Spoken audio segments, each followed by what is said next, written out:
There are once again rumblings and reports and buzz around Florida State potentially wanting out of the ACC. Now, Colorado just announced they're going to be leaving for the Big 12 conference from the Pac-12 conference, and it's about relevancy, it's about resources, it's about stability, and you can't help but feel a little bit like Florida State seeing that happen, and then these reports coming out again about them potentially wanting out of the ACC is just a little tap on the shoulder to the powers that be that, hey, remember us?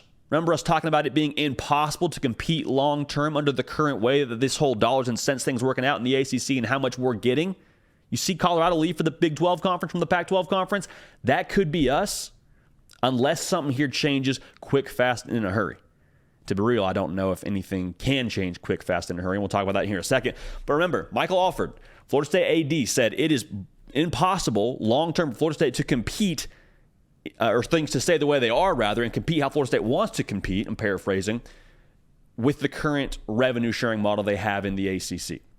And as it breaks down, they have got a very, very fair point because the Big Ten members are making $80 million. The SEC members are making $72 million. Florida State is bringing right around $42 million. That's an annual number. And so if you're doing the math here, Michael Alford did the math. $30 million a year is the disparity between Florida State and the SEC.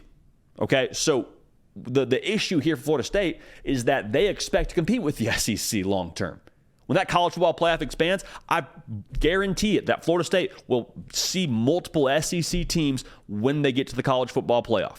They're going to play an SEC team to start the year in LSU.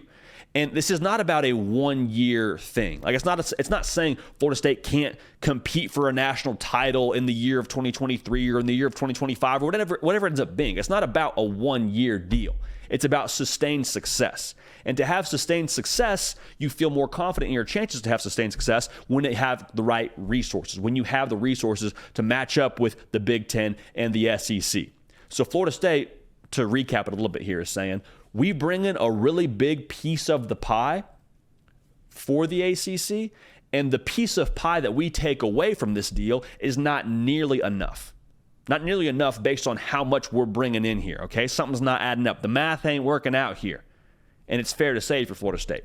So with all this being said, there's a lot of talk now about, well, if Florida State does go out of the ACC, do they go to the Big Ten? Do they go to the SEC? It's impossible to really speculate with certainty because it's all a lot of buzz and chatter. And with things like this, I think the room is so small in terms of people that actually know without a shadow of a doubt what's going on. So we kind of got to be careful to not be overreacting to reports and whatnot. But, I mean, that would make the most sense, right? If those are the Power 2 conferences going forward, we would imagine. You'd probably want to attach yourself to one of those conferences if you're Florida State. Geographically, you could see the SEC working, but all that's to say, there's a lot to unpack with this one. We're going to do more of that here in a second. But before we do that, would ask you to subscribe. We talk only college football, year-round, 365. We're live multiple times a week, Tuesday, Thursday, 11 a.m. Eastern. We're also on podcasts, wherever you get them. The Hard Count with J.D. Piquel, we're here for you. All right, college football is a year-round deal. We treat it accordingly. So thank you in advance for subscribing and being locked in. So why should you care if you're a college football fan? Because that's the one thing that kind of annoys me about, conference expansion.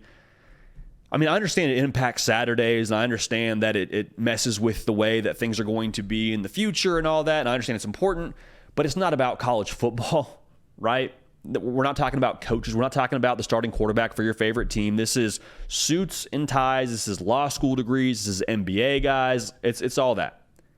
Why you should care if you're a college football fan is going back to the conversation around resources, okay? Georgia puts more into recruiting than anybody else in the country. It is no secret as to why they acquire some of the top talent and why they have had the success on the field. Because resources have a huge impact on having better recruiting potential and having better staff potential, right? So with that being said, in modern college football, better staff potential, better recruiting potential usually lines up in a opportunity to have better talent on your roster. And with a better staff potential, you have a chance to have better development of that talent that you recruited. We're tracking better staff, better recruiting, better talent, better development. Those things get together and they make for a better opportunity to win football games. And winning football games raises all boats. Okay? It's like the high tide, raises all boats. And with the SEC and the Big Ten, year in and year out, they have a better chance to have better resources, which starts that whole trickle-down effect that we just talked about with getting better talent, better staff, better development, winning more football games. Winning pays the bills, okay? I understand TV's a part of that, but TVs don't want to have you a part of their, contract if you're not a good product, okay? So what this whole thing is about, again, is relevance. And for Florida State to be able to be relevant in the landscape of college football consistently, as they already are right now, enormous brand. But if they want to compete with the Ohio States, the Michigans, the LSUs, the Alabamas, the Georgias, they're saying we need to have the same resources. In the ACC, you're cutting us off at the knees to be able to compete with these individual schools for a sustained period of time because they're making $30 million at least more than us year in and year out. It's not checking out with us. It's not okay with us because we bring in a lot here. It's not going to fly. So for Florida State, makes all the sense in the world why they would want out of the ACC. And I think, quite honestly, I'd be really surprised if this didn't happen. And I say that because there's only so much smoke until there's fire. There can only be so much buzz around Florida State being unhappy and getting out of the ACC until it actually happens. And the only way, in my understanding of this, where Florida State would get more money from the ACC, the rest of the institutions in the league would have to say, you know what? Yeah, let's take a pay cut so we can keep Florida State in this conference. They would all have to sign off on that. I don't understand a world where that happens. I think it's far more likely that Florida State leaves, Clemson leaves, maybe Miami leaves. Who knows? But as it stands right now, I don't think you're getting the other schools to say, yeah, Florida State, we want you to stay, so we'll take a pay cut. I have a hard time believing that that would end up being the case. But regardless, keep an eye on the phones. Make sure you're tracking with the Twitter timelines. Track my Twitter timeline at JD Piquel, because there is tectonic plates that will continue to shift. Colorado happened, I guess, a couple hours ago now. If we want to talk about it, a couple days ago, they're not the last domino to fall. The music is continuing to play, and when it stops, there's going to be some teams left out in the cold. I have a hard time believing that Florida State is a team that's left out. So we'll see what happens there. Make sure you're subscribed. We appreciate y'all. We love y'all. We're going to keep this party rolling. We will see y'all next time.